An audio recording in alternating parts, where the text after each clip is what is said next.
Hiya folks, welcome to this Videos on Frontier video. My name is Jay Wakefield and today I have something rather special for you. It's an unboxing, so let's get right down to it. However, safety first.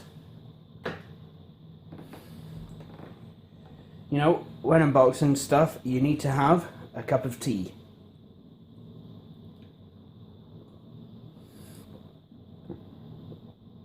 Nice. Also, if you are the sort of person that thinks that the NHS should not be free at the point of usage, then I would say that you would need to get a responsible adult to help you, you know, using cutting implements to cut into the packaging. Now, because I'm for the NHS, I get to do this myself.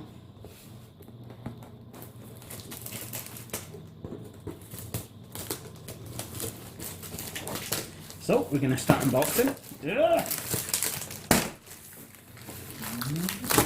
we go. And no, that's not what I wanted.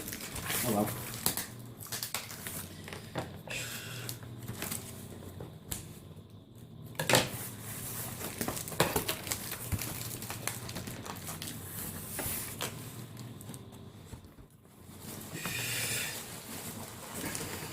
Are you ready to see it, guys? Are you ready for this? Are you?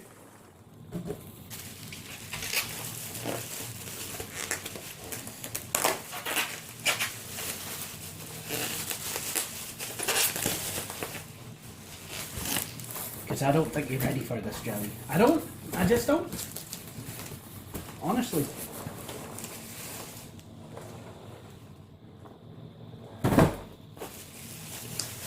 Ooh, it's something rather special.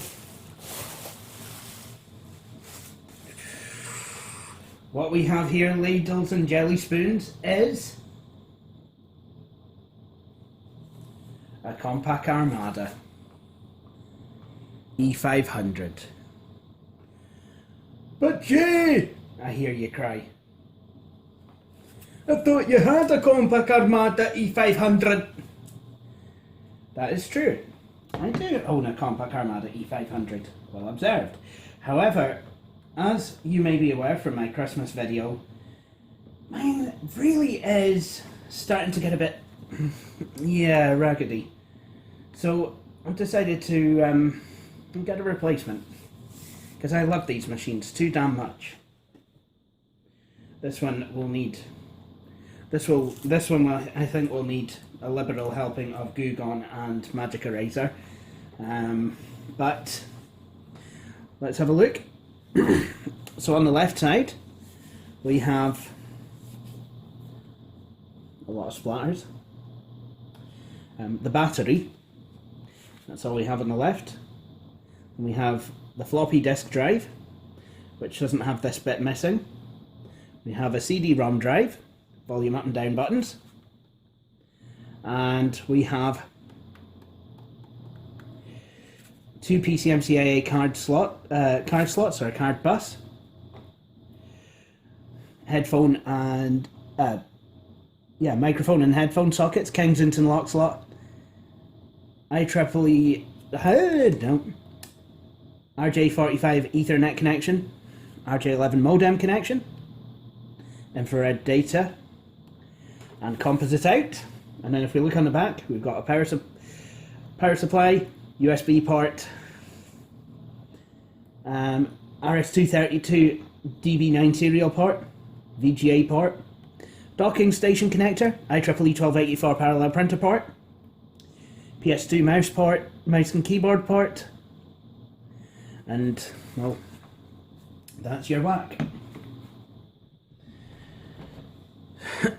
So, shall we take a look inside then? I think we should. Oh yes. And what makes this machine a bit special? Well, it's got a 900 MHz processor and the 14-inch screen. Look at that. It's actually not in bad condition. I mean, this machine, yes, it's got sticky residue on it, but it will clean up nicely, I believe. Although this Pentium 3 sticker might need changed. But all in due time. This has got a designed for Windows 2000 Professional and Windows NT 4 sticker on it, and it has a Windows 2000 certificate of authenticity at the bottom of the machine. And so yeah. So I think that without further ado, well, before I actually plug her in and switch it on, I'd like to actually see if there's anything inside the hard drive bracket area, because I'm told that there's no disk or caddy. So, you know, just temporarily we'll have to borrow one from my other E500.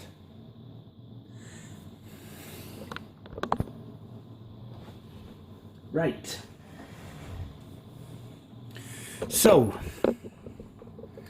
next thing to do, fold the lid down and flip this thing over onto its lid, and yeah. Okay, so what I need to do is get a Torx screwdriver. Yeah, I really am sorry about this, Den. The server's not normally that loud, it's just because, like I said, I'm actually installing Debian and Proxmox so that I can actually use it as what's known as, well, at least by LML3 and Sound 358, as a junk drawer. Which is basically just a virtual machine that you can, you know, that'll run on the server. You know, if you want to, like, upload a video or, you know, download something, you know, something that you can't really do with Debian's text mode environment. You know, it just allows you to kind of have that flexibility. Or you could use it to, well, you could use Proxmox to run virtual servers as well. Which is something that I might do just to, you know, not because I need another server environment, but just to kind of run some tests with, you know, experiment with and see what I can do. Okay, so as foretold, in the apa caddy. So what I'm going to do is, well, for the time being, we'll neck one out of the other E500.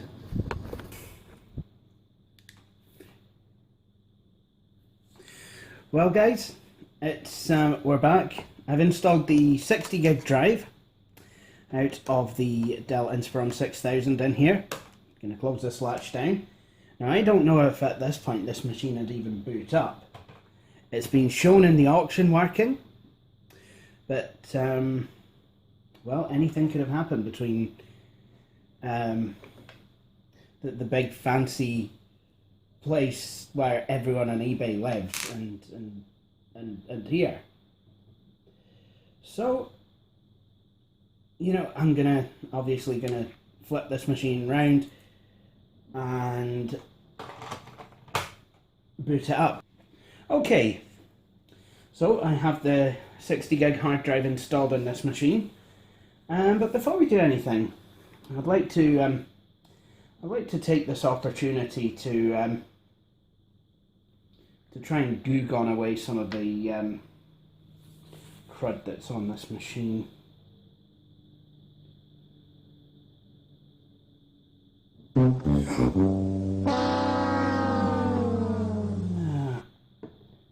Oh my goodness, that's too much goo gone.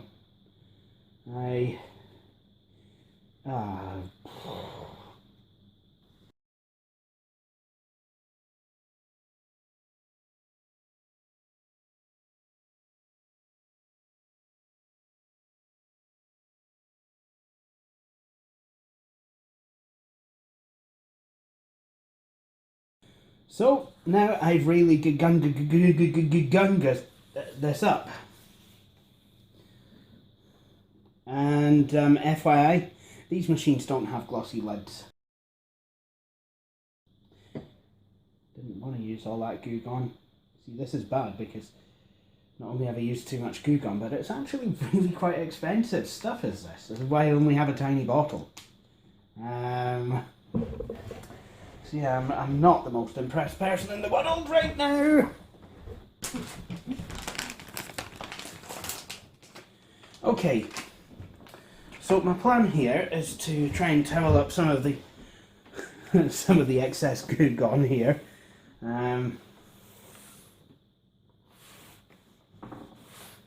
Shouldn't be too much of a problem.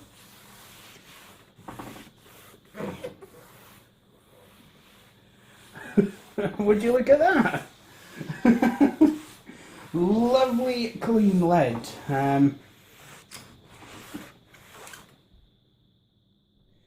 Yeah.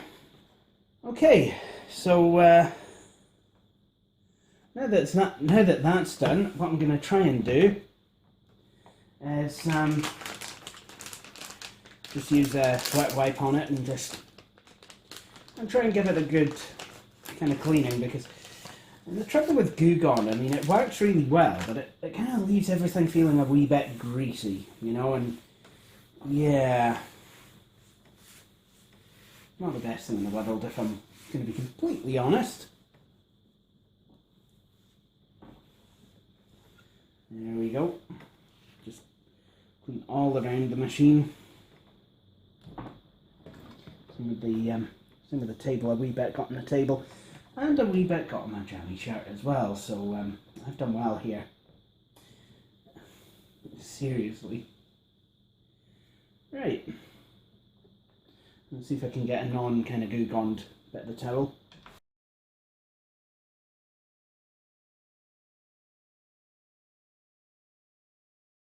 I mean, this is not something that I would recommend you do. This is not the way to clean your old laptop. You don't just kind of pour Goo Gone on it and expect it to... Yeah.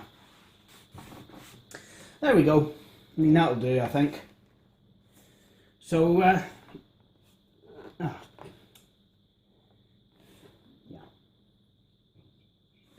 So, there you go. Okay, it's maybe not factory fresh, and there's maybe a few blemishes still on there, but it's a lot better than it was. That's pretty nice. So I guess we should actually think about trying to power this machine on now. I think it would help. Well, the time has finally come. The screen is clean. The machine has been cleaned. So I reckon we should just test it. First, however, let's go and replace the CD-ROM drive with something that might be considered by some to be a tiny wee bit better.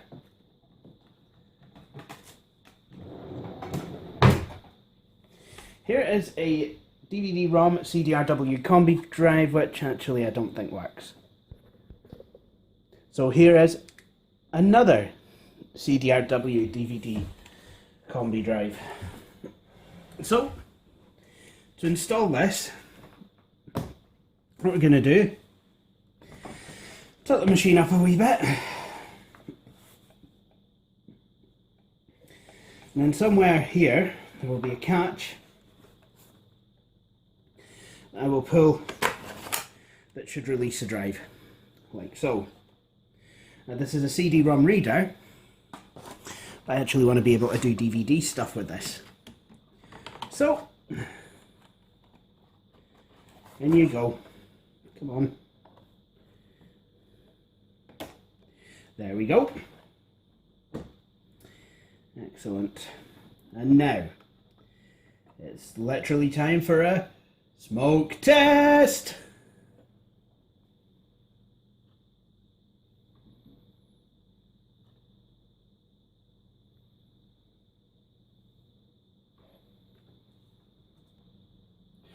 So there we go. We are now into the setup. Language English.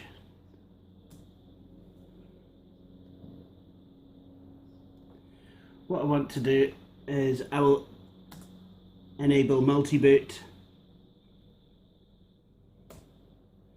So Compaq Armada E500, Intel Pentium 3, 900 MHz, processor stepping 6, and this has got 128 megs of RAM, but I do plan to up that at some point. ROM date 5/14/2001, and then the keyboard controller date is the 26th of April 2001.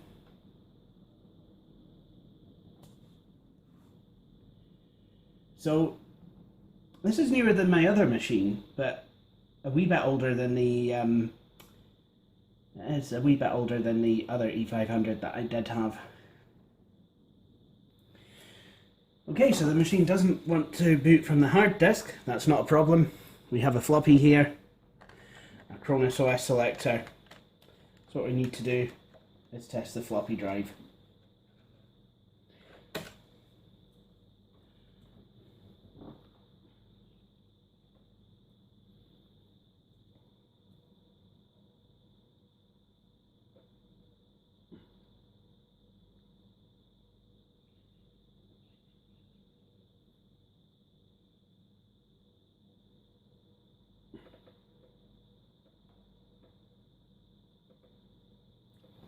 Okay, so now we are actually starting the installation wizard. That's absolutely fine. It boots absolutely tickety-boo from the floppy disk.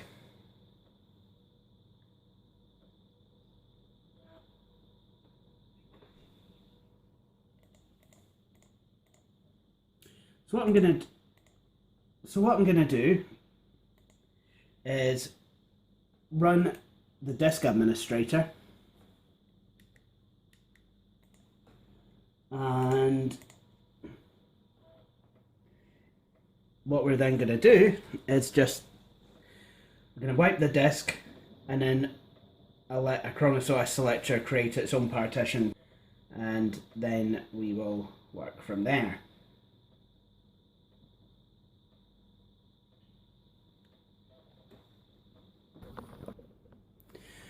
Okay, so what we're going to do, what I think I'm going to do is I'm just going to install Acronis OS Selector, and then we can boot from that.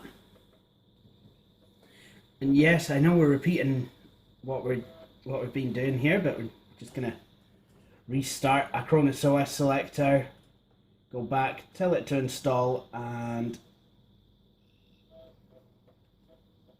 this feels like there's something under this enter key. And then this is just going to go ahead and install.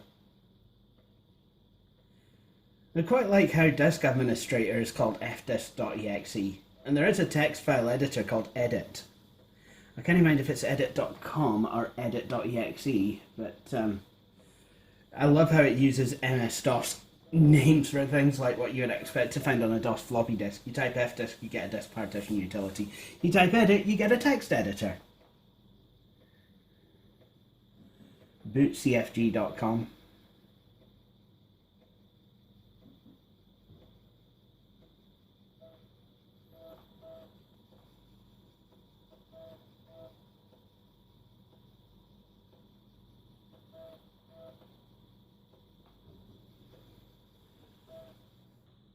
Please insert ASP Linux diskette. Alright, don't need that. Oh. Oh. There we go. So Acronis OS Selector is indeed installed.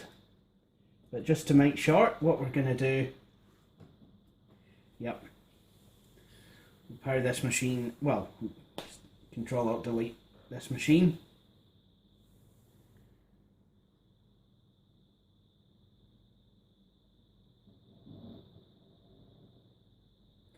And there you have it. It's at least bootable. So what I'm going to do is I'm going to set up my dual boot on here, as I would normally would, and then I will come back in a future video and show you how this machine performs. So I hope you've enjoyed watching this video. If you have, please feel free to subscribe to my channel, like videos on Frontier on Facebook, and follow me on Twitter. But in the meantime, thank you for watching this video, and please do join me for the next one. Cheery bye.